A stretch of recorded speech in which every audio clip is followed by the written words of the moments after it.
তো একটা কথা আবার আমি বলি, আমাকে অনেকে ভুল বোঝে যে আপনি তো নির্বাচন করেন কেন। হ্যাঁ, আমাকে বিশেষ করে ছাত্ররা তো বলেই এখানে নির্বাচন বলার কারণটা হচ্ছে একটাই, হচ্ছে যে আমরা বিশ্বাস করি, আমি জানি না আমার এই বিশ্বাস ভুল কিনা, যে কোনো নির্বাচিত সরকার কিন্তু একটা অনির্বাচিত সরকারের চেয়ে ভালো। আমার এক্সেস থাকে, আমি যেতে পারি, কথা বলতে পারি, এমন আমার সেই জায়গাটা নেই। যে কখনো ধৈর্য হারাবেন না, আশা হারাবেন না।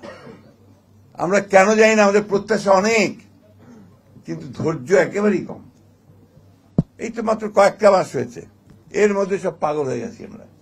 এবং দেখেন আমাদের এই সরকার অনেক ভুল ত্রুটি করছে, ভুল তো করবেই, তারা সরকারে ছিল না, রাজনীতি করেনি, রাজনীতির বিষয় তারা অতটা জানেও না, বোঝেও না, তাই না?